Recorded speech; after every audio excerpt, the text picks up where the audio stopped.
And hello, benvenuti, and welcome to another episode of the Anglo-Italian podcast for the Monday Night Review. As you can see, I am the host, Adam. I'm replacing Rory, who unfortunately is unwell, but I'm grateful that I'm joined by some guests, some that have joined us immediately after his first debut. But more importantly, guys, we're going to be more hard-hitting in terms of facts than a Tom Garrett video, that's for sure. But with that intro, we've got fascinating weekends across both Premier League and Serie A. 41 goals, I'm counting, maybe some more tonight, we'll see, in the Premier League alone. So fantastic goal frenzy events in the Premier League and in Serie A. Fascinating games. Obviously, the big one we'll talk about shortly, but also, I'm joined by some great mates here who are going to talk us through it. So we'll start off by introing Kieran, who's part of KH Analytics. Kieran, nice to have you again. I bet you were surprised to be back this quickly, but I'm so grateful to have you on. How are you doing this evening? Yeah, I'm good, thank you. Pleasure to be on. I got the text yesterday and thought, yeah, why not? Been watching football all this weekend, so good man. Why not? Yeah, good man. Looking forward to it. It's good to have you on, and it was great having you on last week. I was watching in the distance, so it was great having you on from your insight perspective as well. And welcome back, Andrea. It's good to have you on. It feels like the question I had on the original kind of live stream when you joined us still remains the case. We'll talk about it later, but more importantly, mate, how are you doing this fine evening even? Yeah, all good, thank you. I think unlike Kieran, I had to do a lot of training to get another game today, so happy to be on. Good man. Well, yeah, let's get stuck in then. Obviously, I want to start off by going into Serie A. And we have to talk about, obviously, Inter at the San Siro beating Juventus. They won the Derby d'Italia. And I don't know about you guys, but it was such a fascinating match, full of action, full of finesse. And it has to be said, I felt like Inter really dominated play. They obviously let Juventus have moments in terms of the game, but weren't really troubled. I think the starting stat for me was actually, and I had to reminisce about this, maybe Andrea, you'll resonate with this, but Vlahovic has never scored at the San Siro in 7 appearances up until yesterday, makes it now 8 games. He had a fantastic opportunity to kill that off, unfortunately blazed over. But I don't know about you guys, but I sort of saw the renaissance of Çalhanoğlu, and he became almost Zidane-esque with his passing range, and just his touches were incredible. But if I start off with you, Andrea, I mean, did you see the game going in that manner? Because I thought Juventus probably paid too much respect to Inter. Yeah, I think they did. And I think what was interesting, though, as well, is that Juve did try to play with the ball a bit more than normal. I think a lot of time they do rely on the counter. I thought they did well building up to the final third, but it was just the final third where they have no idea. But when you're a team that always just, counters and sits back, you don't really have that mentality of trying to control the final third and try and progress and try and, create great chances. And I think Inter, on the other hand, just have that balance of everything, and they can adapt to any game. And and it just shows that they can just score as well, and they create chances as well. So it's completely 2 different teams in terms of the way they work. But ultimately, just for Juventus, they don't have that idea up front, and I just think it's with obviously the tactics, they're kind of restricted to create as many chances as other teams would, and effectively against Inter, you're going to need more chances. You're going to have to be clinical, otherwise they will punish you, and that's what happened in the end. And yeah, fair play to Inter, they did deserve it in the end. Definitely. And Kieran, if I go to yourself, obviously I felt Juventus did initially kind of give off some signs that they were going to attack Inter, and maybe a bit sloppy with their final ball, or like what they were kind of trying to do in the final third. Summed up by kind of McKennie kind of running in on goal and then trying to get it into Vlahovic's feet, and Vlahovic's first touch just let him down for that very moment when he had a clear shot on goal. But there was numerous opportunities. Kostic, again, I thought was very wasteful on a lot of his deliveries, for example. But just generally, I mean, if you're a Juventus fan, you're probably really frustrated. I saw the reaction post-match, and a lot of the Juventus fans were angry at the formation, angry at the player choices as well. I mean, how did you see the game yourself? I mean, yeah, Allegri ball, I always slate it every week. But as a neutral yourself, I mean, how did you see the game? Yeah, I mean, I thought, like you say, I think they gave Inter a bit too much respect, and I think they should have gone for it more, really, because I think as much as Inter were the favourites to win, I don't necessarily think that means that you should sort of hold off, if you know what I'm saying. So I just think they gave them a bit too much respect, and as you say, missed chances. Like the Vlahovic one was unforgivable, really. I know he's a great striker, but as you say, not scored at the San Siro in 8 games, and then to go and do that, it's becoming a bit of a curse, isn't it? So I just think in general, they struggled to ever really get into the game, and I also thought defensively as well. Every time Inter came forward, they looked like scoring, it seemed to me, and even Inter missed some chances. But I think Juve fans will be extremely disappointed with that, because I think they had to show the best of their ability, and I don't think they did at all. Definitely not. And I don't know if you guys saw Marco Materazzi's kind of Instagram account, but he took a picture of what the Inter Milan kind of scoreboard team did. They put the attendance plus Sommer as part of the kind of on-screen board. So indicating that Jan Sommer was also a spectator because he had nothing to do for the whole match. But yeah, I mean, I failed to kind of give enough superlatives to this Inter squad. Andrea, I mean, did we kind of see Inter progress into something else last night? Because I don't recall Inter being this pumped up, being this kind of clinical at times. And if it wasn't for some of the defensive work from Bremer, for example, I thought Alexandro had a good game. And I don't normally give that guy compliments, to be honest, but he had a good game against Inter. But did we see a different Inter last night? Yeah, I definitely think so. I think the emotions did definitely come into play a lot in that game. But I just think, again, it just shows the level of adaptability they have, but also, they're aware it's a big game. And in the end, they were almost comfortable in that game. And it's such a big game for Juventus to win. As much as pressure on Inter to not lose, because obviously they're home and they're the better team, it's the fact that they were still able to control it. I think it's really unbelievable how that midfield three of Barella, Çalhanoğlu, and Mkhitaryan just work so well together. Because on paper, when you see that midfield, you think, who's going to be the defensive person? Who's going to, but it just who's going to track back? Yeah. Yeah, exactly. But it just works, and it's just unbelievable. And I just think they've got the system in place. Everyone knows what they're doing, and when you're a team like that, it's so hard to beat. And obviously, on top of that, they've got some real experienced players to help with the mentality and help push the team further to win games as well.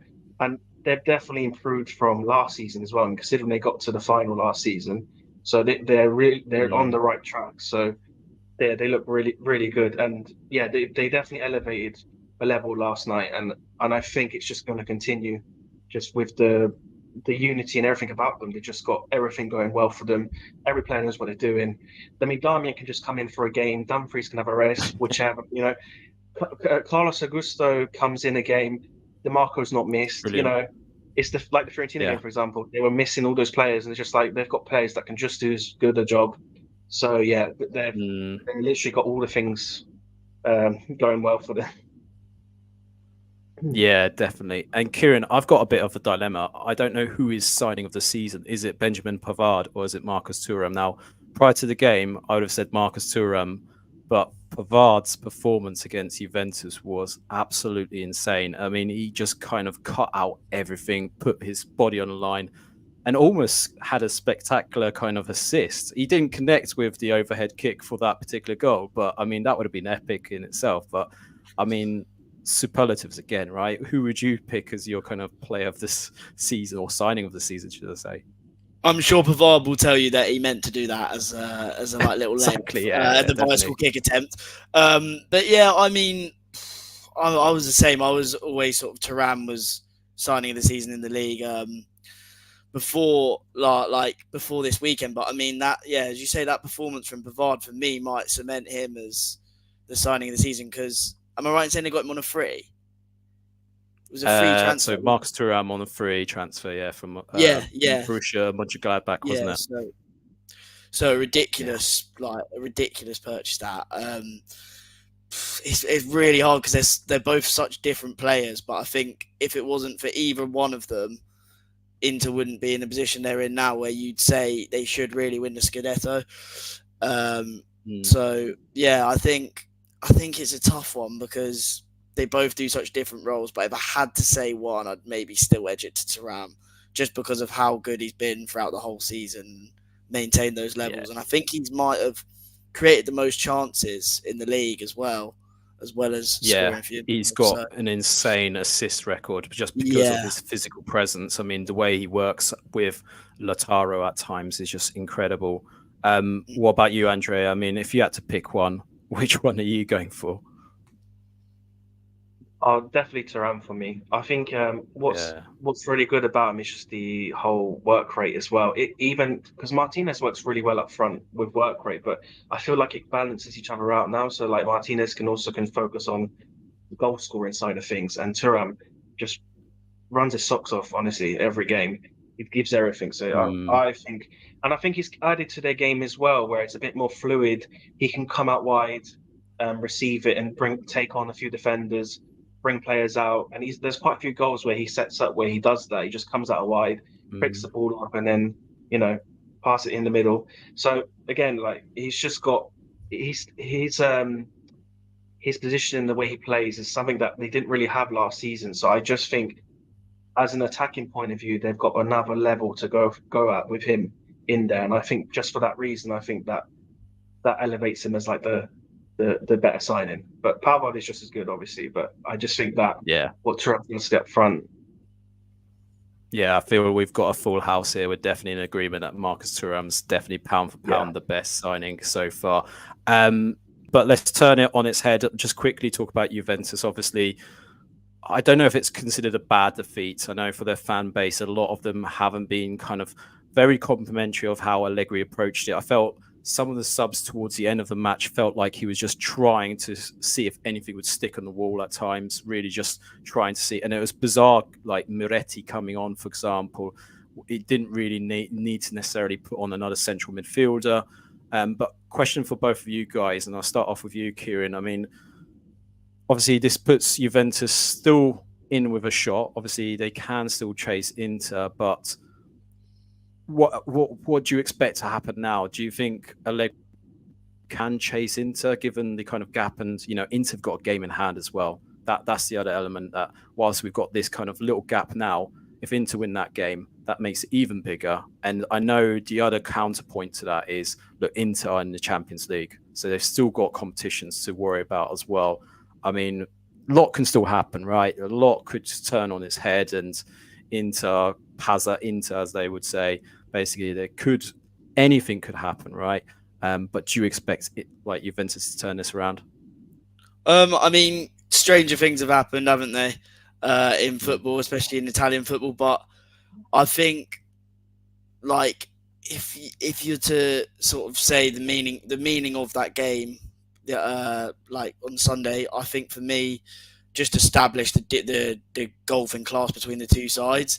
And I think as much as Juve, I enjoy watching them. I think they're a good team. I think Inter have got those levels. They could take this anywhere they want to take it. And I think that they will have a real good sort of run in the Champions League, as well as I don't see many sides in Europe that are better than Inter. Whereas with Juventus, I just think that there's a few teams that are better than them, and I think that golfing class will show throughout the rest of the season as well. And I do think Inter will win it fairly comfortably. But as I say, stranger things have happened, so we'll have to wait and see. Yeah, definitely. Inter are used to choking as well. Andrea, what about you? Do you see this as a foregone conclusion? Yeah, to be honest, I don't normally, after the two top teams have played and one's won and that's it. I don't really like to say it, but I just think in this instance that mentally, obviously, it's just going to have a massive impact on both teams on different ways. But also as well, I just think with Juventus, you just see Juventus more likely drop points randomly against, like the other time they did with Empoli recently as well. I just see games they're going to drop points, unfortunately. And Inter are setting such a high standard that they're going to keep picking up points. And you've got to maintain that. And I just think that's going to be difficult for Juventus, purely because the level that Inter are going to make them have to reach to match them is really hard. And look, we have to appreciate for Juventus as well that, this season as well, although they don't have Europe, they were still a team that's kind of in a bit of a mess. And to be where they are, to even got to a level where they've challenged Inter to this moment is quite impressive. I don't think that gets recognised as much. I think it's a huge disappointment because Juventus obviously used to winning leagues and they had that feeling again, playing Inter, you're thinking they could do it, but reality is that they're just not quite there yet. And it's just going to eventually Inter are going to start to run away with it. You feel, unless Inter, are their own demise and they start losing points. But like I said, I just think that they're so high they're going to keep being consistent that it's just unlikely they're going to even maintain that, let alone challenge further for the rest of the season. Yeah. That's how I see it. 100%.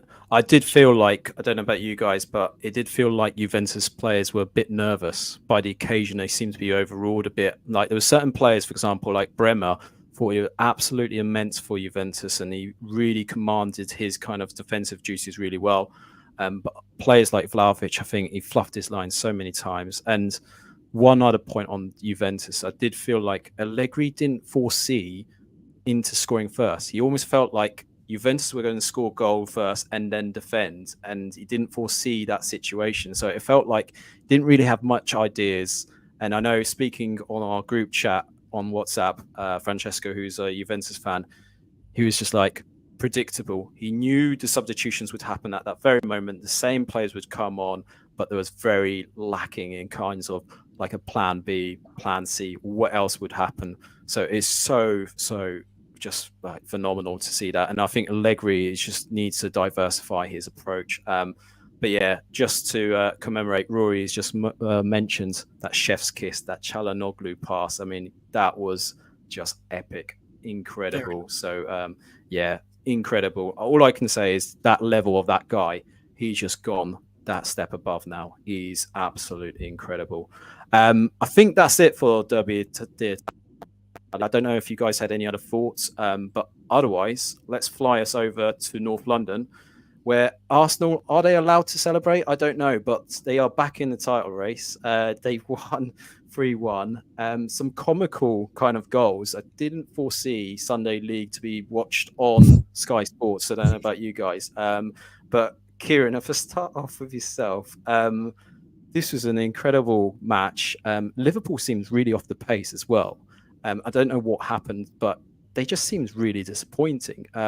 How did you kind of see this match? And what did you make of the errors as well?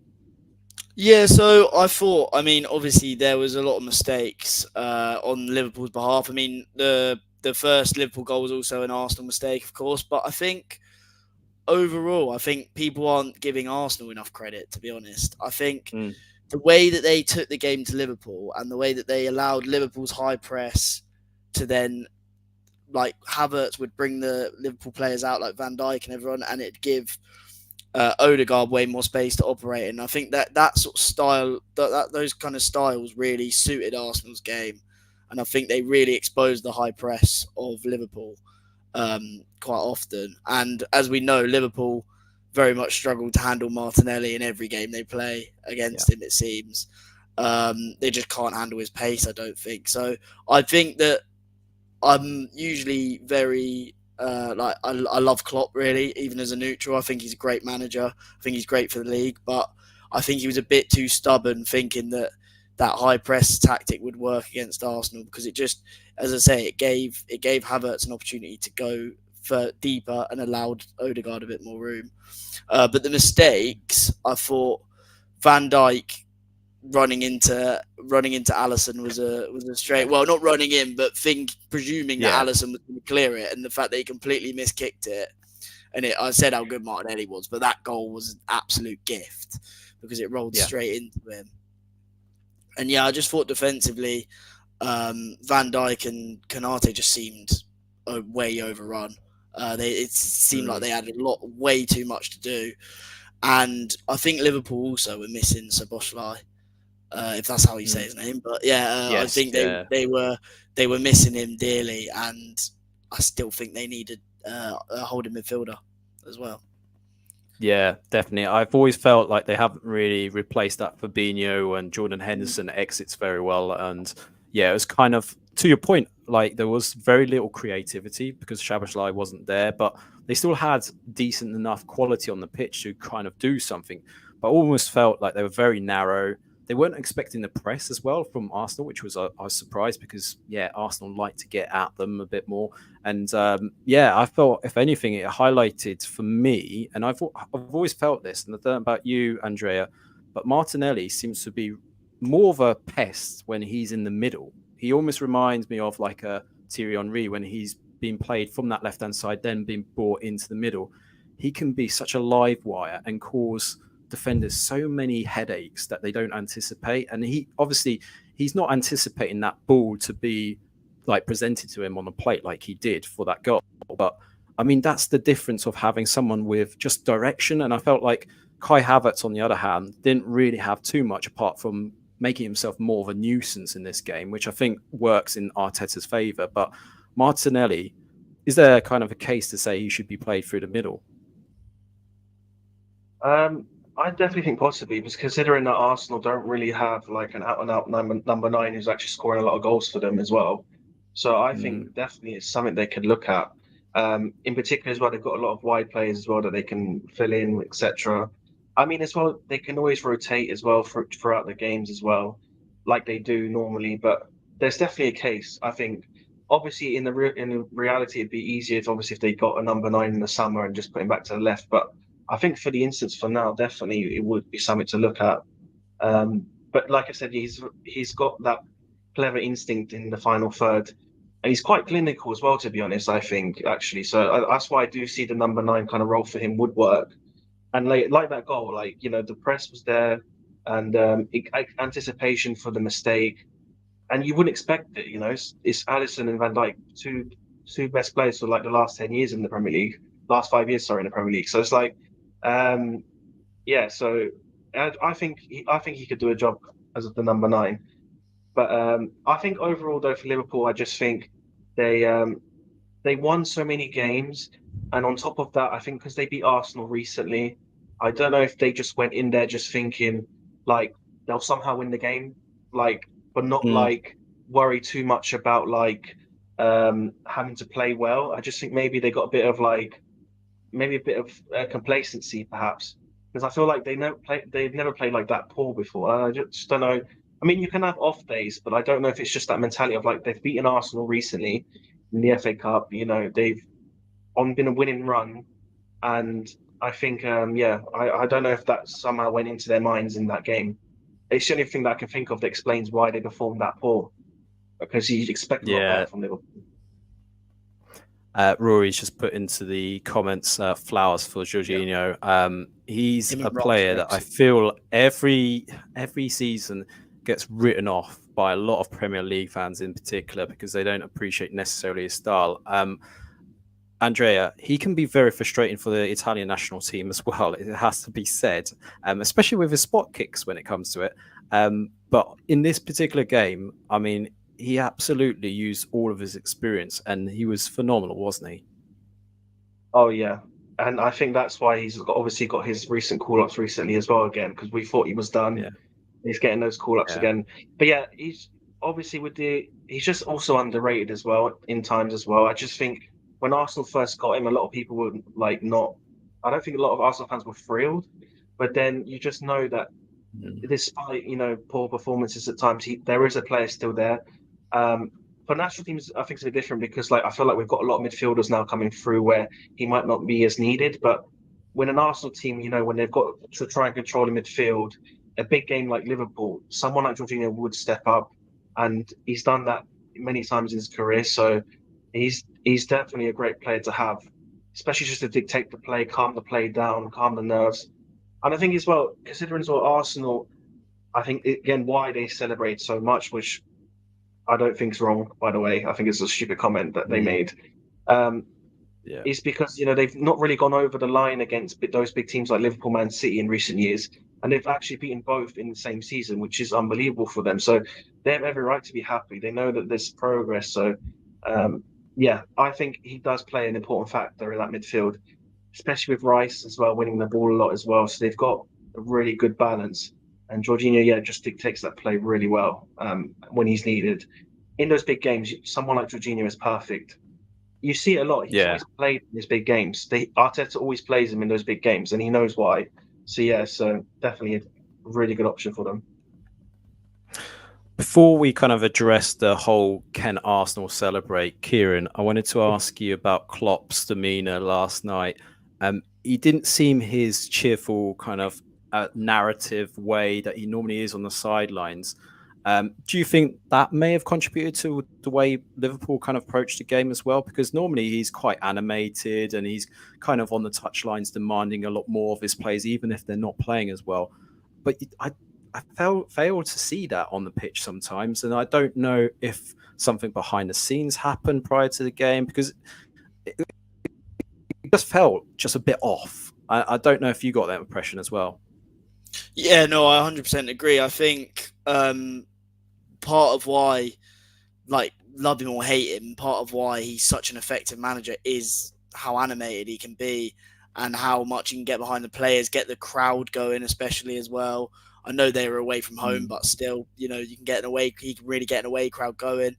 And I think that was lacking, and you could tell that from their performance. And obviously, he said himself recently when he said he's going to come and retire, he said himself that he's exhausted, and maybe last night was, him showing how exhausted he is with managing Liverpool. But yeah, I think it's bound to have an effect on the players when your manager's not being his usual self. And I also saw, I'm not sure if this has anything to do with Klopp being less animated, but I also saw that it was like 3 point something XG that Arsenal had, which is the most that a Klopp team has ever given away in his whole reign in charge of Liverpool. So it's like clearly there was something up there, and I mean, as I say, Arsenal got to give them their flowers; they were incredible. But I do think that lack of animation from Klopp might have set Liverpool back a bit yesterday. Yeah, 100%. So let us discuss this key topic. Rory Coscolo asked me to ask you guys, why is Carragher such a miserable prick? He said he would threaten to do a live stream for almost an hour. But it has to be said, it does feel like there's a bit of animosity about the way Arteta, in particular, celebrates late winners or goals or wins in general. But Kieran, I'll start with you. It feels to me that Liverpool aren't used to losing, and we know Liverpool fans aren't really, how do I say, empathetic about losing games. Do you think that probably plays a part in terms of this whole narrative, and in particular, Jamie Carragher telling Odegaard to go down the tunnel when he's just having a bit of a laugh with the club photographer?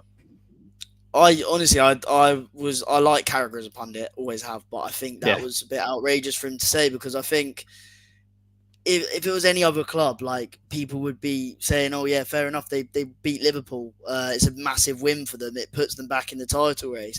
But it seems that people sort of seem to get, I think, unfairly frustrated with how Arsenal fans react to wins. They just they just seem to get excited when they win, which I do when Millwall win. I know for sure I'm excited. So I don't see what Carragher's real issue with it is. How it I guess maybe it was a bit over the top from Arteta, but I think it's just natural emotion to be that excited when they're probably underdogs in the game and they've won, and that's put them right back in the conversation for the title. You're gonna show some kind of emotion. I know Klopp would be the same as well. Exactly. So it just seems a bit allude like to this, Yeah, I was going to allude to it because Klopp, whenever he does his celebrations, it's seen as passionate.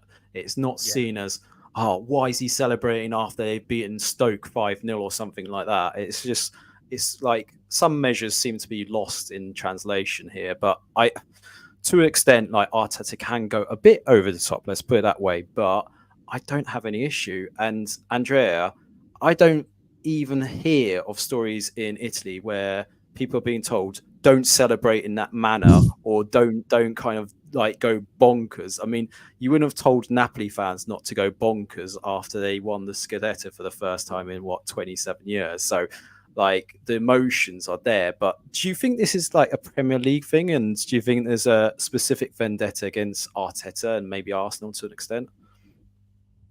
I actually think it's a thing against Arsenal, to be honest. I just think like Carragher's comment is more. It sounds like a bit bitter in the sense of like, oh, it's only Arsenal. Like they shouldn't be celebrating because reality, they're not going to be up there. That's what I think Carragher's thinking by saying that comment. Just saying that like, yeah, you won, okay, but we're still 2 points ahead. But I just think it's the whole agenda of like respect for like Arsenal being like up there as perhaps potentially being as like a big team as Liverpool, Man City. And I think because they're pushing that boundary, people are still calling them out because in recent years, that not necessarily bottled stuff, but they've fallen short quite a few times, and they've never really had that bit to just get that bit further. Like last season, for example, as well, that they were in a good position and they lost it. I just think it's just that reality of like that, that they should that they're not respected as much. But I could also think as well that it is just general Premier League thing when it comes to like certain situations. But I would say as well that it was a reflection of such a tense game. Like Arsenal needs to win. There's pressure on Arsenal. If they don't win, people are going to be saying it's like they're out of it, and it's just a relief of like you get it out. Like I completely got it. Like completely understand. And I also think it's a compliment to Liverpool. I think like the fact that you're that passionate about beating Liverpool, it shows to Liverpool, should show them that that they see you as this big team, this big rival. So I feel like there's some in that way you can kind of see some sort of respect for them. But I just think it's that level of respect of thinking that it's only Arsenal, they'll drop off, and I think that's what's you get these type of comments, and I think that's why when they see Arteta celebrating, it's like, oh, but it's Arteta, because a lot of people talk about Arteta not even being good enough to win the league or Champions League, or whatever. So I think this is what's the issue, because they don't see it. People are just like, oh, never mind, they'll drop off, and this is why these type of comments, because you wouldn't see, like I said, Carragher has never said this about anyone else before. I've not heard in recent times anyone say that to any team. So I just think it comes back to that respect for them pushing that boundary of being up there with Man City and Liverpool. That's how I feel. Yeah. It'd be fascinating next season if it doesn't go the way that Carragher wants it, and whether he'll be doing these outbursts on a more regular basis.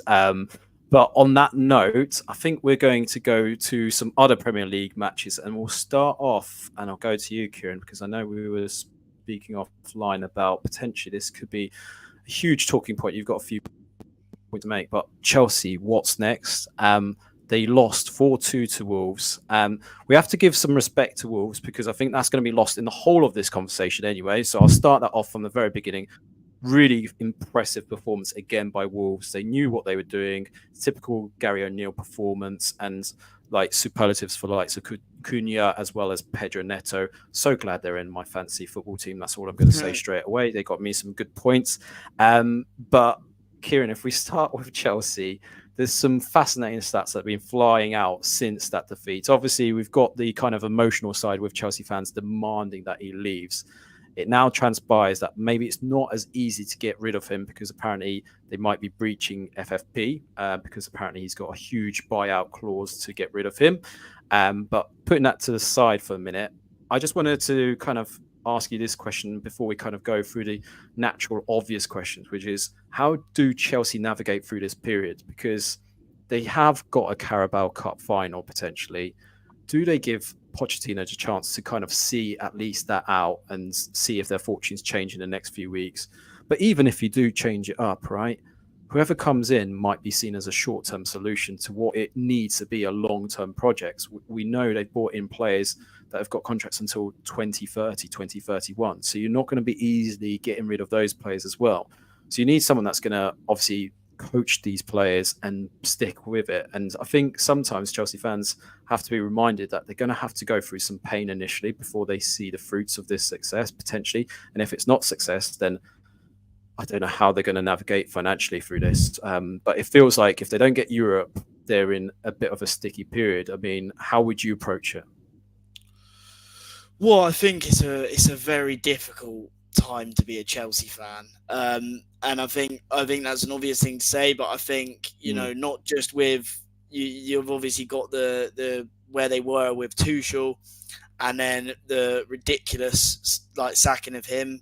Graham Potter came in, great, really highly regarded manager in Europe, and he didn't seem to have the answers, and now Pochettino is in, and he doesn't seem to have the answers either. And I think he is clearly he's a proven winner. He's a good manager. He did very well with Spurs, but I think there's deep-rooted problems at that football club. I think they've got a young squad with Thiago Silva is the only really experienced one within the squad.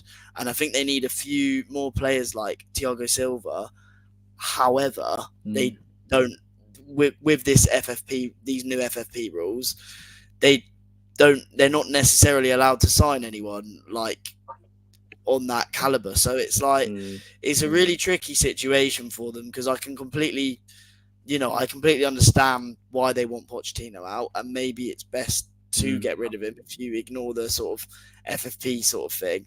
But I just don't know who at this point in the season who's going to come in and sort of steer the sinking ship, because I don't see them getting Europe with any manager while not being able to make any transfers. So it's a tough one, but I do equally see their frustration because, like, against Wolves, for instance, like, it looked like they were playing Gallagher in the 10 with Enzo sat behind him, which surely you'd think you'd put your more creative player in the 10 when you've spent 100 million on him and he's probably the best passer of the ball in the team. Surely you'd think, we'll put him further forward and then Gallagher can get it to Enzo, but it's a very tricky situation. But I think if I was a Chelsea fan, I would want him gone. However, it's not as simple as that because there's very much deep-rooted problems since Abramovich has left, and Todd Bowley doesn't know how to run a football club. It doesn't seem. Yeah. No, this is true. Andrea, do you think the real issue here isn't maybe Poch, but also the players? Because every week Poch has tried a different formation, different set of players as well, and he's just not getting a winning formula. I thought it was bad when I saw it against Liverpool, and I thought, Jesus Christ, not even the basics are being followed through here.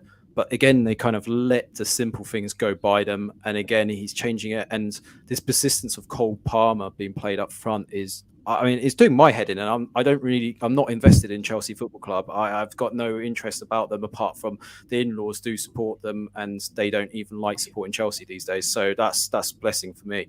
But to that point, is there naturally an issue with the players as well, potentially? Yeah, 100%. I do think it's just easy to target the manager a lot, and I think it's just a lot to do with confidence, of course. But I also think as well that it's a lot of change in such a short time. Like, I don't think people like Chelsea fans, they're expected to, you're expected to win win trophies, and I think that mentality is not. That obviously it's going to conflict with a team that's clearly not nowhere near that. So that's one issue as well. I also think as well, like they did a lot of signings in January before the end of last season, and I think that plays a part as well because there's people like Mudryk who didn't score a goal the whole of that season, rest of that season, and then they've got pre-season, but they've got in the back of their mind that they've played all these games prior, so they're expected to perform, So that's another issue as well, I think. But I think the bottom line is that the team clearly needs a lot of unbelievably more players, essentially to like certain players they need to fix, which is unbelievable. With spending a billion. You'd also think by spending $1 billion, you would have had a bit of like a 2, 3, 4 guaranteed world class players who are going to slot in. But I was looking like in pre-season with Chelsea. I was watching Chelsea in pre-season and they looked decent. I know it's pre-season; they looked well, but I think because the team is not performing well, that it's not that great.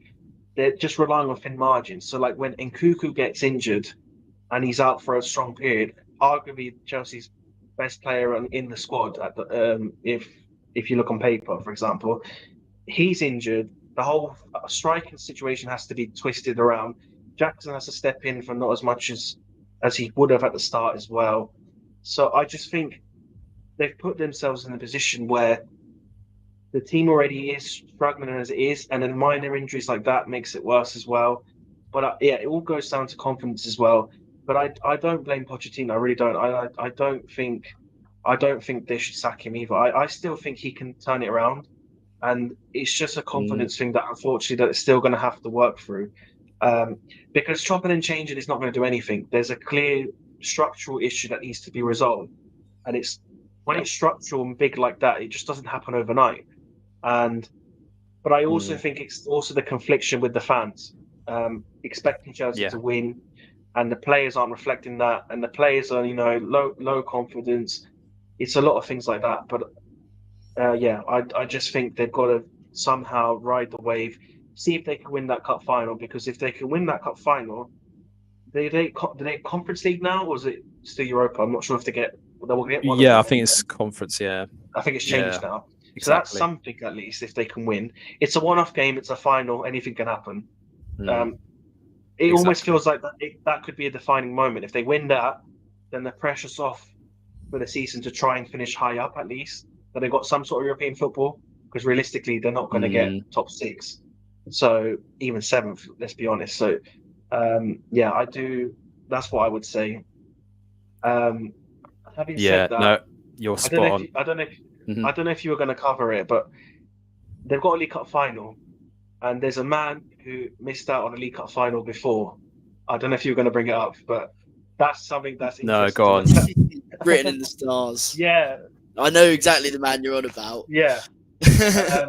I don't know. Yeah. Well, he's the man that Chelsea fans want, right? They want him to come back just for that match alone, just to shithouse Liverpool as well.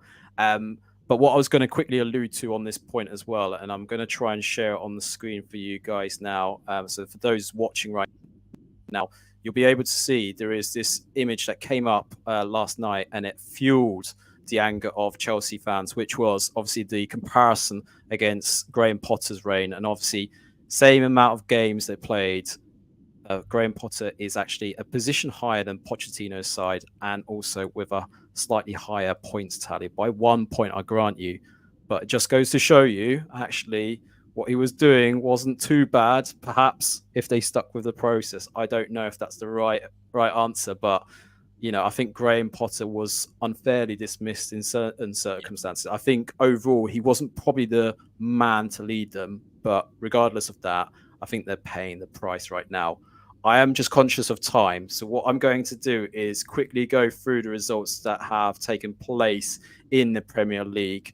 Kieran, if I just get one kind of answer sort of sentence to it. Newcastle drawing 4-4 against Luton. Luton starting to look like a proper side now in the Premier League. One of the topics that came up was Ross Barkley and how his form has been quite mesmeric and kind of crucial for the way Luton are playing. And one of the points I heard today was, should he be considered for the England squad? Given that Gareth Southgate seems to be watching a certain Jordan Henderson in Amsterdam. Jordan Henderson made it obliviously obvious to everyone that he was being watched by Gareth Southgate. But do you think Gareth Southgate is taking his eye off the ball in certain respects? And I'm not saying about Ross Barkley in particular, but generally, there's some players that are playing better. I saw Harry Maguire yesterday, and he looks atrocious again. But I can guarantee you he'll be on that plane going to Germany with that squad. Oh, no doubt. And it'll probably take Calvin Phillips, even though he struggled at the start of his West Ham career and also hasn't played hardly at all for Man City. But yeah, I think the fact that he's in Holland rather than watching like the likes of, I loved watching Ross Barkley this season. I think he's been incredible in that 8 role. To be honest, I agree. I think to make it short answer, I think he should be looking elsewhere than Ajax. Yeah, certainly. Andrea, Brighton win comprehensively against Crystal Palace 4-1. Roy Hodgson, his future doesn't look too pretty, but I get the sense that Steve Parish is going to stick it out with him and ensure that they get survival.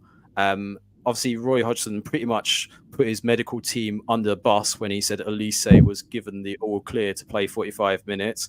And you saw he only lasted like 5 minutes. Is that poor management on Roy Hodgson, or is it maybe right that he calls out the medical team? I think he got it completely wrong personally, but what's your thoughts? Yeah, I agree. I think those type of things, you just have to have conversations behind the scenes when it comes to that. Like, when it comes to like saying out into the public like that, it's not really great. But yeah, Crystal Palace, I see them sticking with him to the end of the season. But it's a worry because the relegation isn't that far off. They could be down there. So it's a risk. But if it pays off and they stay up, it's worth the while because they can just change it and just start again in the season. Because I don't think a change was going to make a difference right now anyway. That's how they'll see it. So they'll stick with him for now.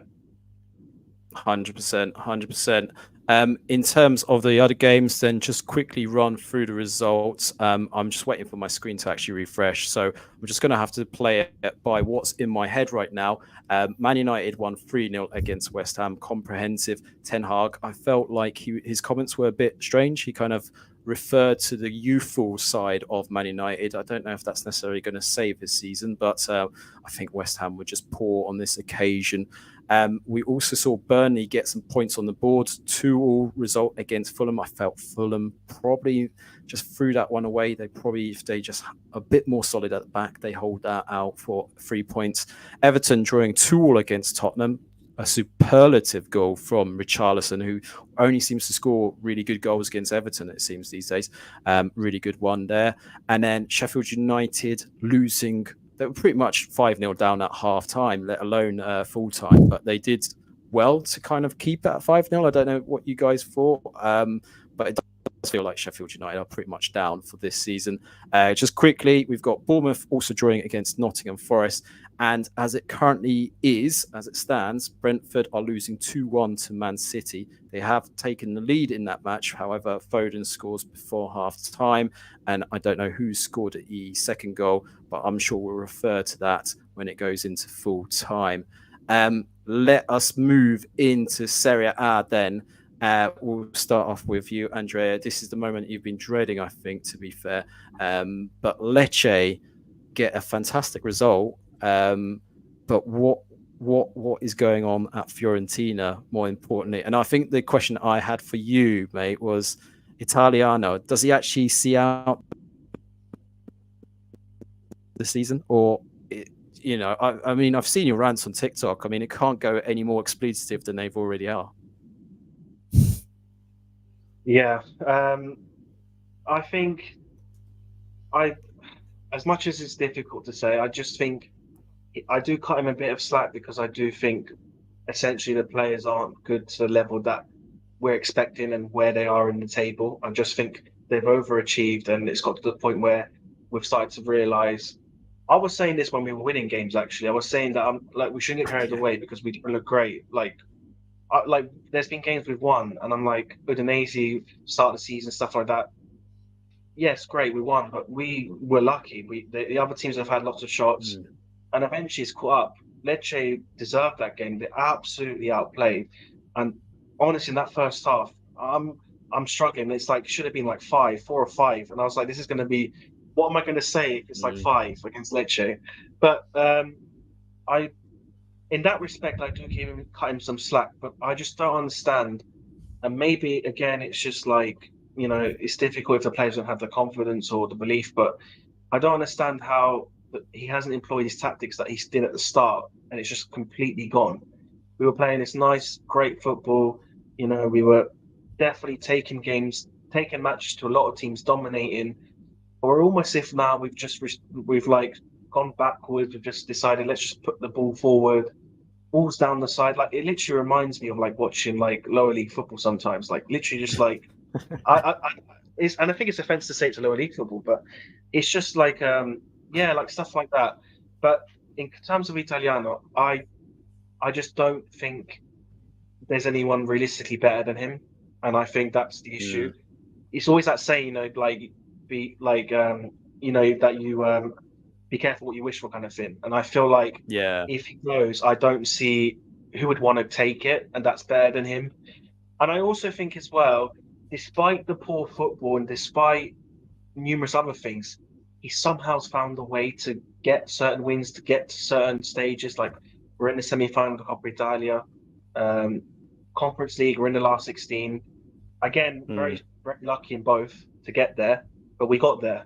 So it's like, do we keep trying to ride the wave? I think it's just worth the go. But I just think if we get to the end of the season, see where we're at, and we just need to somehow rebuild the team and kind of. But I don't see it happening, and then that's my worry that it's just going to be the same story, different season, and even if it's a new manager in charge, that's my only worry because I just generally think the players, most of them aren't good enough. Like if I had to count the whole squad, I'd only think like 4 or 5 of them I'd want to keep, if to be honest.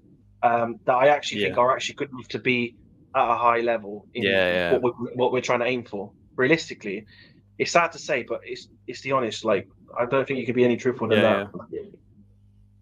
No, true. I think we've been going back and forth on this, even when we've been talking on TikTok lives and stuff like that. Yeah. That this team is just so weird, isn't it, at the moment? But also, I think we recently said it is how have they struggled to like attract talent, right? There were so many rumors about certain players coming in. Ciro Ngosh was one of them, for example, but he's gone to Napoli, for example.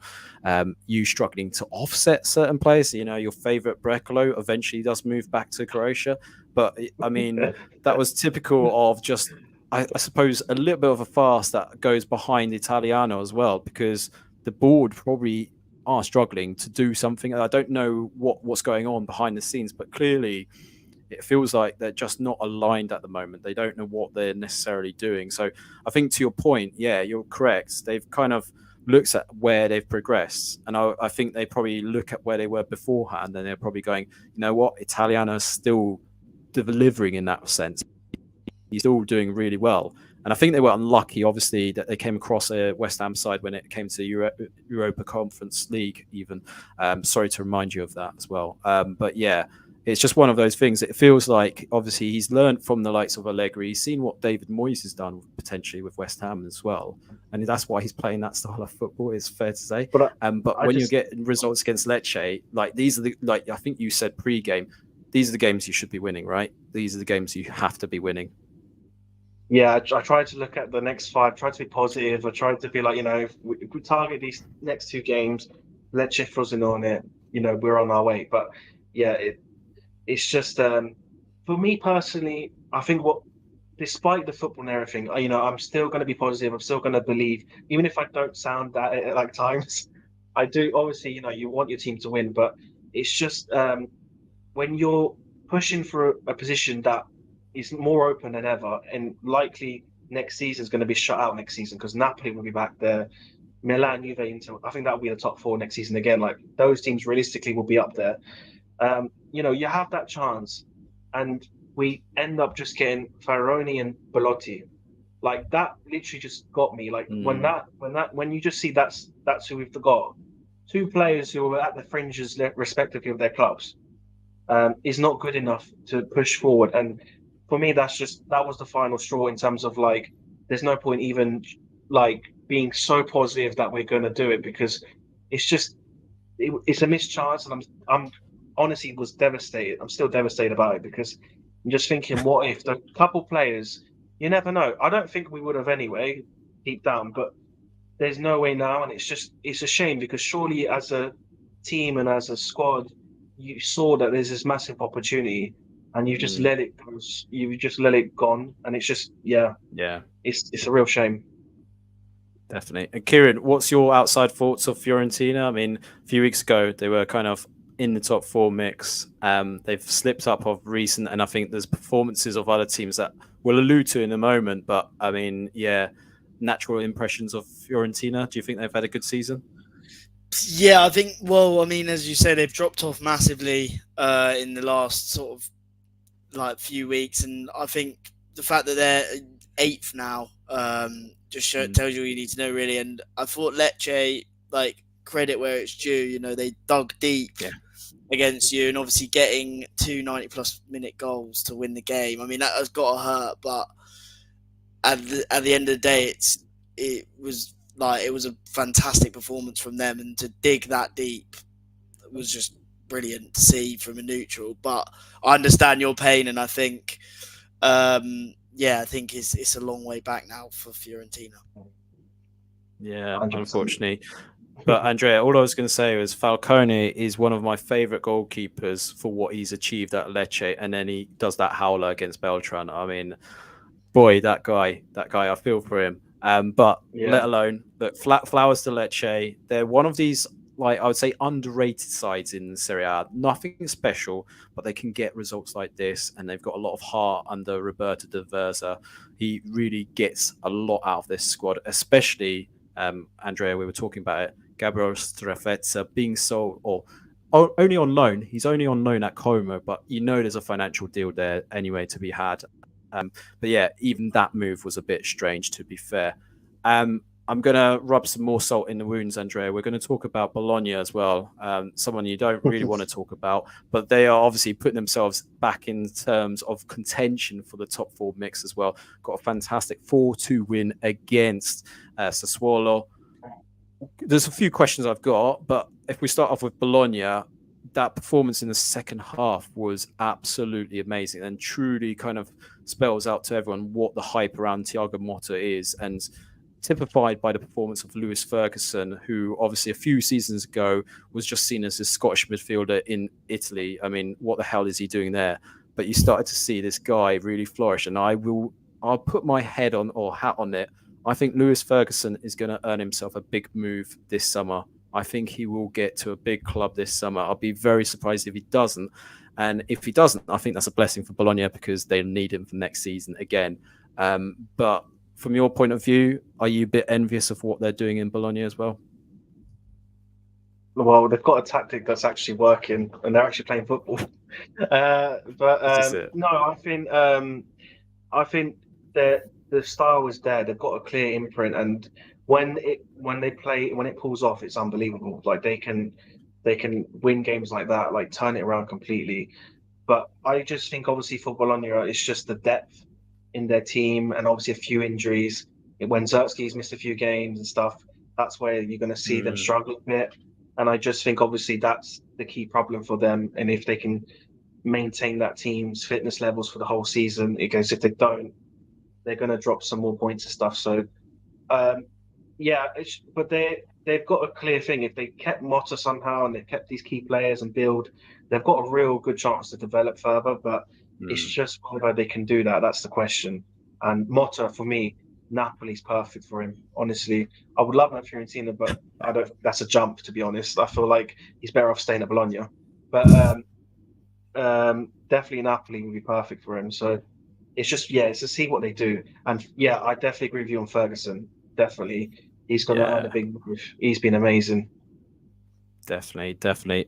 Kieran, what's your thoughts on Thiago Motta? Because there's been a lot of hype in recent weeks about him potentially maybe entertaining the Barcelona move. I think that's pretty much swept under the carpet, because he basically said that he's into the project at Bologna. But Thiago Motta is definitely on the lips of big clubs. Like there's rumors about PSG like sniffing around as well. It feels inevitable that he will get a big move, and I think Inter will probably see this as an opportunity. If Simone Inzaghi decides to move on, they'll make the move. But as kind of Andrea alluded to, there was an opportunity for him to go to Napoli as well, but him and De Laurentiis do not look eye to eye on certain things. Let's put it that way. But do you think there's definitely a big move for Thiago Motta coming up?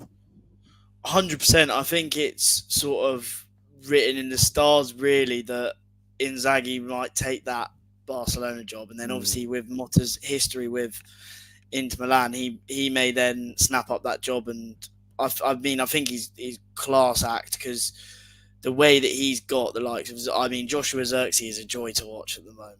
I've been really enjoying watching him.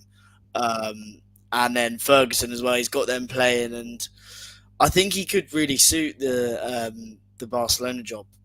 The Inter job if Inzaghi does go to Barcelona. That Inter would like really miss Inzaghi, and it'd be a big shoes to fill. But who knows, if there's a man in Italy right now that can fill those boots, it probably would be Motta. That'd be my pick if I was in charge of Inter. So yeah, 100%. And Andrea, I've come back to you. The other question I had was Sassuolo. They're very poor defensively. They're just such a Marmite team, and they can sometimes do the impressive and just like beat big teams and completely dominate play. But then other times they can be absolutely trash. I mean, I think if I put 4 broomsticks as my defensive line, they would have done a better job than what the Sassuolo backline did. But brutally honest, I think Sassuolo are in trouble. We've said it before about our predictions about who's going to go down. I think I'm changing my mind. I think Sassuolo are the ones to be worried about. I think they're getting dragged into this relegation fight. Do you feel the same way? Yeah, definitely. I don't think you can deny it. How I would say though is that I think what you've said about how they just random results and stuff, but also I think the only thing that helps them is that they do know how to score goals as well. Even if they lose games, they somehow end up with these 3-4 thrillers. And I think there's a lot of lower teams below them that are struggling to score, let alone get results. So I think deep down, I'd be very surprised if they got relegated. But they're definitely in the question now, because I just think, as we've discussed before, like it's got worse and worse, and they've just looked woeful defensively. And it just looks very easy for teams to score, and that's obviously a big worry. But perhaps their goal threats with Berardi up top, and they've got enough to kind of win games just by perhaps outscoring teams. I don't know, but I do see them definitely in it at the moment. Like I don't think you can rule them out. I mean, you're never too good not to get relegated, so there has to be questions about it. Yeah. And Kieran, just to highlight the position that we're talking about, so Sassuolo find themselves in 15th place with 19 points, but then immediately below them you've got Udinese also on 19 points, but with a goal difference worse by 1. Then followed by Hellas Verona on 18 points, Empoli on 18 points, and Salernitana, who are, I think, my favourites to go down there on 13 points. It's getting tight at the bottom, but then you've got lights of Frosinone who are above them on 23 points and Lecce on 24 points. So that win, obviously, Lecce had against Fiorentina really pulled them out of it. Those teams above them are still potentially going to be swept into it regardless, because you only need maybe a few fixtures to go in their favour and they could be dragged into it. But, I mean, it's a free-for-all in terms of that relegation dogfight. I mean, do you fear for Sassuolo as well? Yeah, I mean, I think, as you say, I thought they looked quite impressive at times going forward, obviously opening the scoring in the game. But I agree. I think every time Bologna went forward, they looked like they could score. And as you say, like defensively, it's a bit like, if I'm comparing it to a Premier League side, I'd say it's a bit like Leeds when they went down, in terms of that they can attack. But then when it comes to defending, and that their games are going to end, they're going to be entertaining games, but they're going to concede a lot of goals. And as we've seen, that could 100%. Be what does send them down if they do get sent down, is just the defensive ineptness.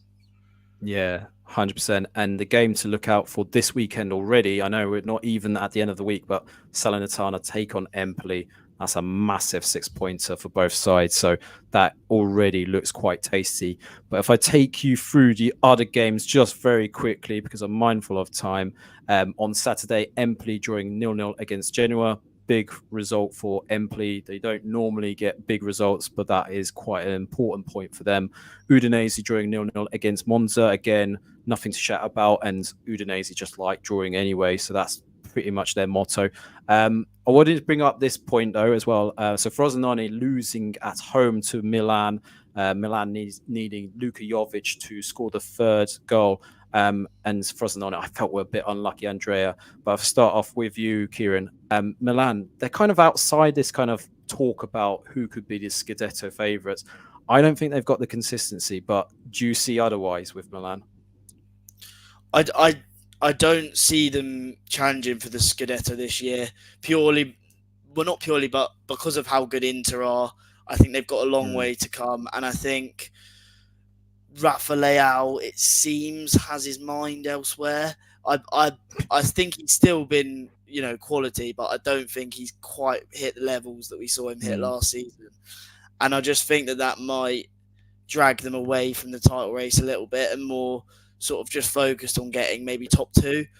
But obviously, as AC Milan are always going to want to be better than Inter Milan. So it'll be interesting regardless, because it'll be interesting to see how Milan can adapt to, or can push on from winning 3-0.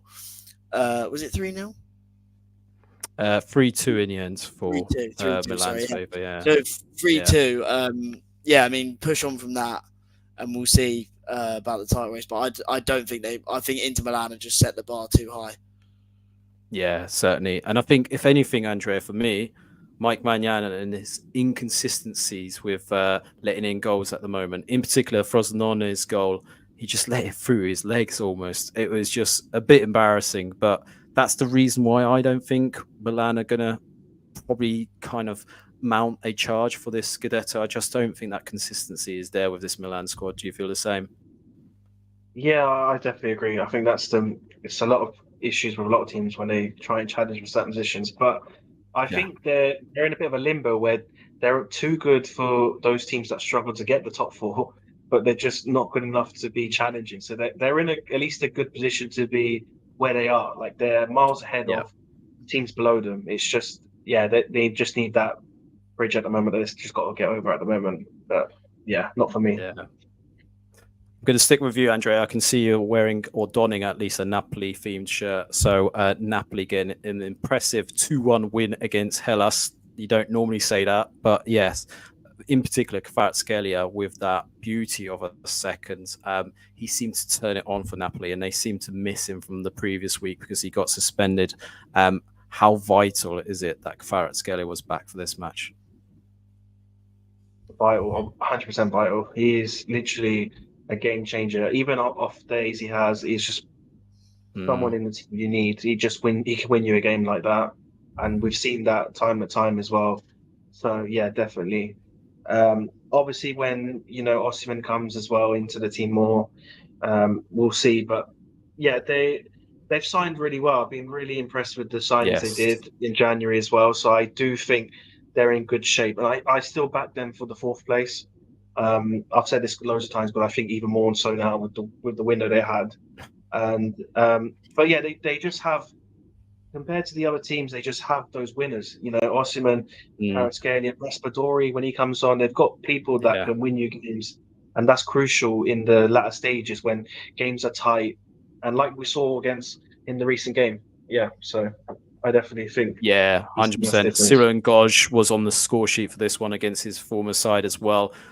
He's going to be critical. I think he's going to score a lot of important goals for them this season, even though we're talking about second half of the season. He scored some really important goals for Hellas Verona last season, let alone this season. So it's such a great signing that. And they've got Hamed Traore, who used to be at Sassuolo, was at Bournemouth, didn't really turn it on at Bournemouth. So I think that's a really sensible bit of business there as well. And I know they got Leo Dendoncker from Aston Villa as well. Bit of a weird one for me personally, but each to their own right. So the other point that I wanted to say, though, Andrea, you kind of feel like Napoli are going to get in the top 4, but Atalanta winning 3-1 at home to Lazio. These are two sides that were kind of 4th and 5th place anyway at the time, but an impressive win for Gasperini's men, summed up by De Ketelaere. I mean, the form that guy is on is incredible, especially when you consider Lookman is on AFCON duties with Nigeria and really, by all accounts, doing really well for Nigeria. But De Ketelaere, when you saw him a year ago, he was devoid of any confidence at Milan. He looks like a shadow of the player that was kind of seen at Bruges at the time. And it just looks mesmeric at the moment. And Gasperini seems to do this with players. He seems to really inspire them and get them onto the next level. Maybe not with Scamacca. He's had his words with Scamacca, and I don't think Scamacca's going to really do anything. But Kieran, Atalanta, they're kind of these underdogs that seem to do really well. Are you kind of feeling that they could cement a 4th place? Because it feels like Gasperini's getting his shit together, as I would phrase it. Yeah, I mean, in the game against Lazio, I thought they were dominant and they fully deserved to win 3-1. I thought they were fantastic. And I think the goal that put it into perspective for me was the first goal. It was like a fantastic piece of play by them, and then Pasalic finished it off, I believe it was. But that was a great goal. And I just think in general they do look really strong, and I think that I'd have them in the top 4 overall. Yeah, and we've got a comment in the chat. Genoa Club Toronto, you guys are always messaging us, so thanks for following us right now. But he makes a really good point. Roma, with the resurgence at the moment with De Rossi, I think last I saw they were winning 4-0. Yeah, 4-0 against Calgary as it currently stands right now. Actually, it's full time, so 4-0. So that puts a lot of change to that table as it currently stands, because Roma are now in 5th place over displacing Bologna. So they put themselves a point behind Atalanta. Who would have thought that when Mourinho was sacked all those weeks ago? But yeah, it's tightening up. It's really tightening up in that top 4 mix. I mean, it's incredible. Andrea, just final thoughts. Fiorentina, where do you expect them by the end of this season? 10th, 9th, 10th, to be honest. No, I honestly do. I do see a drop-off. I just think Napoli had a good window. Roma had a great window and have a resurgence. And Atalanta are up there. I just think Bologna are going to be more consistent than us, to be honest. So yeah, I don't feel good. I feel like we might end up doing like a bit of like a Chelsea where the league just goes wayward and then we just go from the cups. I just don't see it. With the football we play, I don't see us winning many games. That's the reality. But yeah, I just think there's too many better teams. And having said that, I was saying at the start of the window, before January 1st, we were in such a good position. If we brought well, maybe we'd have a different conversation. But with the transfers, and we haven't won a game in 2024, so I don't think we can really talk about further than that. That's the honest truth. Well, listen, it's been an absolute pleasure talking to you guys this evening. And I want to say extended thanks to everyone that's watched us on this live stream. Thank you for all your contributions tonight. Just before we kind of finish this, as it currently stands, we've got about 7 minutes to go. Man City now winning 3-1. So it seems foregone conclusion. Feels like Man City are going to do the inevitable and do their second season rollover and win the title again. So sorry, everyone, for killing their dreams, including Arsenal fans. But yeah, thanks to Kieran. Thank you for joining us on this live stream. For those that want to know a bit about you and your work, where can they find you? Oh, well, first of all, thank you very much for having me on. I always appreciate it. And I am mainly on Twitter. I've just started a new account called KH Analytics 02, where I just sort of post stats and stuff, mainly towards the Premier League and Bundesliga, but I'll also try and mix in a bit of Serie A in the coming future. Good man. I think we've converted you, right? Yeah, definitely. I'll tell you what, I've been watching a lot more recently, so getting the knowledge up. Yeah, definitely the second best league in Europe, I'd say, Andrea, probably. I'd say, or could be even number one. It depends on what weekend, right? Number one, right? And Andrea, great having you on. Obviously, we talk quite a lot on TikTok and I join your lives occasionally. But more importantly, for those that haven't seen your work, where can they find you? Yeah, so just on TikTok, so at the Fiorentina fan. So trying to be positive, enjoying life on TikTok, but not enjoying Fiorentina at the moment. But we try and move. We talk about other Serie A teams as well, so at least we kind of have a bit of mental stability at the moment. But yeah, enjoying life on TikTok. But yeah, you'll find me at the Fiorentina fan. And yeah, thank you for having me as well today. Really, really enjoyed it. Pleasure having you guys both on. And guys, want to say massive thank you to you watching at home or you listening to us right now, next day after this has gone out. So really appreciate that. And what I'd love for everyone to do is give us a review or 5-star review on their favorite platform of choice. Even if you don't like us, apparently that helps the algorithm. So just type what you thought was shit about this. Really appreciate that. That would be appreciated. But more importantly, if you want to follow us, join us on Twitter or X as it's called at Italian Anglo Pod, or you can join us on TikTok, who I'd really need as many of you on there because we need to get to 1,000 or at least around 800 followers before we can do proper live streams on there. Andrea will tell you it's been a bit of a bore, but yeah, really appreciate that. That's at Italian Anglo Pod, and you can follow us on Instagram at Anglo-Italian Pod as well. But that's it, boys. I think that's been really appreciated. Hope you guys enjoyed it, and we'll see you for Friday's pod, hopefully with Rory intact. And I'll say for now, ciao, ciao. Take care, boys. Oh. And that is a wrap. I think that's it. Just waiting for it to confirm. It's taking a long time. Sorry. Just going to do that just in case someone is following us. Probably not. I'm hoping not. It's taken for a long time to say no. Don't know if it's doing it. Fingers crossed. Could be me. I don't know if you guys can see it on your end. Still saying live on mine. It still says live, yeah. Yeah. Don't worry. I'll cut this out, but don't worry. For those that are watching, we're definitely not live. That's for sure. I'm hoping this ends soon. This is kind of awkward.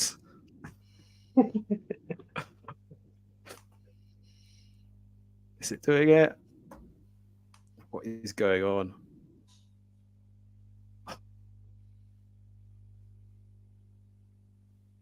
Right, I'm going to end that. Let's see if that does it. Right, I'm going to say, guys, we just drop off this live stream and then hopefully it will just end itself. So massive thanks to you guys. I will message you after this. But yeah, cheers. Have a good evening and I'll speak to you guys soon. All right, Thank you. Take care. Cheers. In a bit, man. Bye.